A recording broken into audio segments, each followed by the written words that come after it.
1, first goal of the season. What a time to get it. Yeah, I think it was on the right time. Luckily we got a point here. I think we deserved more the way we played. Maybe the second half, I felt like we were a little bit tired, especially in the beginning. We didn't really get the chance to get out of our half. And then obviously it's waiting until they have. The first goal, I think it's a little bit lucky. I blocked the ball, it goes in. It's a difficult situation. I'm a little bit upset about that. But in the end, I'm really proud of the team, how we fought back. And in the end, get a point in a quite a difficult stadium. Look, were you a little bit shell-shocked to go 2-1 down, that Richarlison goal, and then you've got a couple of minutes, but what does that show about this United that you still found a way? Well, I think it's the same as last week. Last year we lost against Forest 1-0. Last season we lost against Tottenham 1-0. And today and also last week you see that we still have the fire in our belly to get a point, to get a goal, even with 10 men. And that way I'm really proud of the team. And the season is long, so in the end, if you don't lose these kind of games, it's always more important than how to say, drawing is more important than losing. So it's fine. Well, look, it's 5 unbeaten now this season for you guys under Amorim. What has been the turning point? Well, I think also today you saw we are really dangerous for opponents. We have a lot of speed in the front. We're really stable. We know our strengths also well. We utilize them also well. I think today even we had a lot of more opportunities to get in behind them because they are vulnerable in this. But I think we played a good game, and I think we could deserve a little bit more. Yes, thanks so much for talking to us. Goals in 7 minutes, and Manchester United haven't scored many from set pieces actually. Nice to see a goal from a defender and sharing these goals around. It is, and it's normal to score from a set piece for defender. But the major thing here for me is during the game he was marked in a set pieces by Brennan Johnson, which for me, as we spoke with Jay, is a mismatch. The Ligt is a strong and powerful defender. Brennan Johnson is quite the opposite. He is not as strong as him. You can see, especially on this set piece, how he loses the Ligt from the side.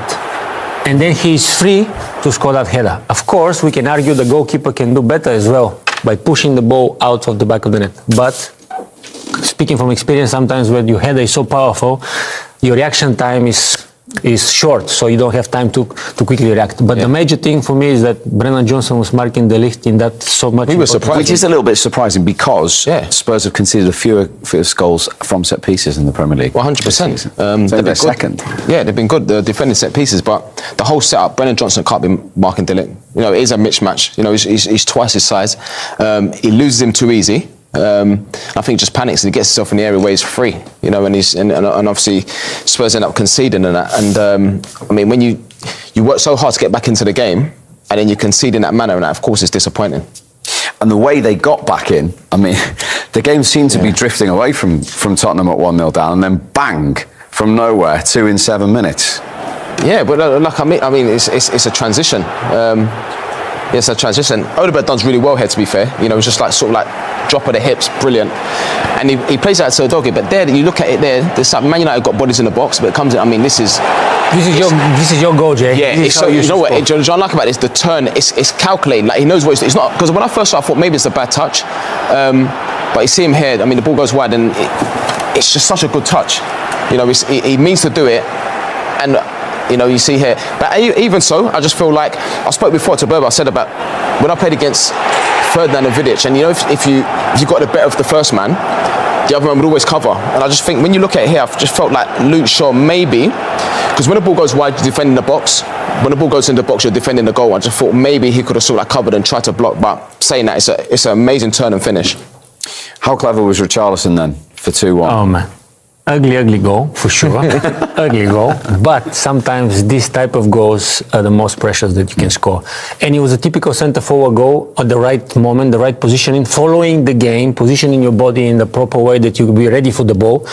And I don't think he even scored with a header. Probably a shoulder or something like this. But he was right there where he's supposed to be and following. So that was one centre-forward at one end. But I must ask you, at 1-1, Benjamin Šeško on as a substitute and actually came off injured in this as well. How big a moment was this for him and for United? Because if this goes in, he makes his confidence sky high, doesn't he? Yeah, and we used to be strikers as well, and I want to be supportive, sympathizing with his situation. Yes, he needed to do better here, maybe take the ball more to the left foot, so this way eliminated the defender. We cannot take away from the tackle of Mickey van der Ven as well, great tackle, but maybe that lack of confidence, playing minutes, that affect a player, and then when you get injured out of it, then it shows that you are maybe not ready to step into the game at full speed. And I said that, I said before the game, at the top of the show, I said that for a centre forward, when you rested, dropped, whatever it is, you're not in a team and you're disappointed, but make sure you're ready to come on, because you can change the game. You know, you get a moment, you get a chance where you can change the game. And I felt like that's his chance. I'm not saying it was an easy chance, because it was a great tackle, but at the same time, when you go through like conviction and... If you're scoring goals for fun and you're in the group... Oh yeah, he probably, yeah. And probably he's going to score. It's the first touch always makes the goal. And the first touch, if you take the ball off the line, away from the defender, then you can go and finish. But when he watches it back, he'll be disappointed that because he didn't actually have a shot at goal. So yeah, and obviously he ends up getting injured. But that's why you have to be ready to come on and make an impact. So let's get the shoulder goal out of the way then. You describe it as ugly, but it was a huge goal for Tottenham at the time and for Richarlison, as you saw his reaction. Some of the most important goals are the ugliest one. But again, the right moment at the right time. Look at him. He's following and waiting for the ball. Yes, you can speculate that the defender, whoever he is, I cannot see from here, is going out slower than he needs to look. But the position, Ugarte. It can happen. But the positioning of the body, I think that's even a shot from Odegaard. I don't think it's a cross, it's a shot. He's trying to shoot last minute of the game, put the ball there, whatever happens. But it ends up in the shoulder of Richarlison, who actually is pointing it out towards the goal. Yeah. Hoping that the ball is going to end up in the back of the goal, which happened. Yes, it's a proper scruffy number 9 goal. But you have to be there to make contact and get it in the goal, and then it looks like Tottenham are going to get 3 points. You know, started slow, but then eventually, you know, with the good changes, got back into the game. And is that the disappointment from Tottenham? Yeah, 100%. Having swayed it to go 2-1 up in front with a minute to go. I think so, 100%. I think you've got to then see, you know, you've got to see the game out. You know, it's not long enough. You've got to see the game out. Set piece, you have to make first contact. It doesn't matter where it goes, just make first contact, clear your lines. We said before about, you know, away from home they've been so good this season, but in at home the home form's not been the same. But I suppose the positive that you can take out of the game today is that obviously the way that they finished. And for United, the way they finished as well, actually, with that last minute, with that character, they've done it, as I say, 2 weeks running away from home. No, you're not having it, are you, Berber? For sure, for sure you can say character, coming back, blah, blah. But they weren't doing it last season, were they? No, that's the improvement. But you are leading 1-0. In a way, you control the game. And then, last minutes of the game, you're trailing 2-1. I'm pretty sure that Richarlison was thinking, I want the game for my team. But then it shows you that in football, a set piece, a free kick or whatever, we spoke about this before, it's so important to know how to cross, to position yourself, of course. When you have a mismatch in who is guarding who, that can be an advantage for the opposition, like we saw today as well. So you don't give up, as a cliche as it sounds. The game is played now 96, 97 or whatever minutes. And if you have a set piece, make sure you can use it the right way. That's why most teams now having long throws, defensive coach, set pieces coach, so they can, you know, be ready for the moments like this. And today we saw how important it is if you have the right set piece and to know how to take advantage of it. And it's a lesson for Tottenham in game management, concentration. I think that's all it is. I think concentration. You know, from the first minute to the last, and obviously seeing. But I'm just surprised with Brendan Johnson. You know, he can't be marking. I think even like he's probably the same size as me. My job was always. Is he marking space or is he marking a player here? Do we think he's marking a player? But I remember I always instructed to. Or? Look, he's following him. Yeah. He's trying to see where he is. Yeah. But and you have to, and it's horrible when you're in there, but you have to stay with your man. And even if you're not going to win the header, but you have to try and bump him so that he doesn't get a clear header at goal. But Jay, of course, I don't think it's his fault. Probably the manager or whoever makes the set pieces says you need to mark the Ligt today. Yeah. And I remember how I hated marking someone bigger than me, and I'm a big guy. Yeah. So I can imagine how he was probably feeling, thinking, oh God, I hope the ball is not coming my way. Yeah. No? It is like that. Mismatch. Shouldn't be marking him. Interesting. From United's point of view, the positive is they've scored in 7 games in a row, but they've still kept just 1 clean sheet all season. And they probably work on this as well, for sure. From striker perspective, though, Defensive-wise, yes, that's why I was so surprised. We were watching the game, it was like 5-4-1, very difficult to break in. But obviously, sometimes you find the necessary tools to score 2 goals, and then you need to score another one.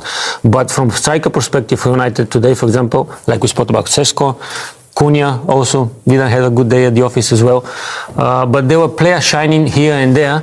But most of them, I'm pretty sure, on the way back to Manchester will be disappointed with what happened today. And they'll have injuries to Šeško and Maguire as well, by the look of it as well. Yes, we forgot about that. Yeah, Maguire, who's been really, really great in the back, also hamstring or something happened. But sometimes that's the chances you take when you play games, and you need to rotate, to rest, especially with rotation. Sometimes you get going, but then the coach or the manager is like, you're going to rest today. Yeah, and then, exactly. Then you lose your momentum. Then you need to be ready to come in. You're not prepared. Another injury. Bad season. Another home game in the league, not won. They haven't won since Thomas Frank's only home win in the Premier League against Burnley. Yeah, but you can tell by the body language of the players. Richarlison was on his knees. No, even though didn't lose. You know, if you can't win, don't lose. Didn't lose. But at the same time, these players know. You know what? This is our pitch. This is our ground. You know what I mean? So. You know, you got to give the. We said before against Chelsea, the fans were quiet. The fans were quiet again today, but you have to perform. You know, the fans come to watch you. You have to perform to get and at the end, the atmosphere is completely different. But you've come into the game too late. So yeah, but they have to find a way to win. Exactly, because if Spurs started the game the way they started the first 10 minutes of the second half. And the last probably 5 or 10 minutes in the game, the last minutes of the game, then they will have more chances of winning that game today. Because the first half, Spurs were not there. No. The 10 minutes of the second half, they attacked. They wanted to show intent that we're going to try to do something, and they did eventually. But they need to start the game on the right foot. Otherwise, that consistency will never be there, and it's going to be season again of up and down, up and down. The same goes for United, in my opinion. Just Arsenal away and PSG away next for Tottenham. Not coming easy, is it? Mind you, they've got the best away record in the league. So. Yeah, exactly. And you've seen even Thomas Frank when he was at Brentford, these teams away from home are solid. You know, don't look like they're going to concede and that. And then they've got good players. You saw the subs tell that the subs that come on, Odegaard that come on and made the difference in the game, made an impact. That's what you got to do when you come on. But there's some tough games coming up now. Table. It started really slowly, this one. It was almost a bit boring early on in this one. It took a while to get going, but what a brilliant finish it was. Now you've had time to reflect on it, Peter. Who do you think is going to be happier with the points? I think going into the international break, I think they both probably take the point. I think Manchester United, certainly in the position they were. I think Tottenham first half especially were disappointing. You know, they were throwing balls into the box. I think that was fair to say. Didn't create a great deal. And Manchester United the same, really. And then, you know, we just went crazy towards the end with the substitutions working. Certainly with Spurs, they put an extra impetus in Spurs' play, and then a set piece at the end to kind of save Manchester United. But I suppose you have to look at it with lots of it labelled at Manchester United with their mentality, and you know, getting a draw out of the game in a difficult circumstances would prove that wrong. There'd only been 3 shots on target up until Matisse Tel got the equaliser for Spurs in the second half. That substitution didn't go down very well, Owen, but with just his second touch, scored a brilliant goal. Yeah, whether it was about Xavi Simons or Tel, but the fans weren't happy. You know, they hadn't created much from that point, but actually, once he came on, and Odegaard, he's the one who receives the ball in the half turn there, and Udogie as well. That left side was completely transformed, and they created loads of opportunities. I think it's the most crosses they've ever had in a Premier League game into the box. But I just thought, Crouchy, this left-hand side, there was a little bit more positive and energy getting at Manchester United. A hell of a lot more urgency. Odegaard, especially, you know, when he was facing Ahmad, he definitely had the beating of him. And you have to say it was a great finish. Took a slight nick here, but the first touch kind of sets it up from Tel, and obviously as a swipe at it, the touch from Ligt just takes it away from the goalkeeper. And big celebrations from Thomas Frank. All 3 subs involved as well.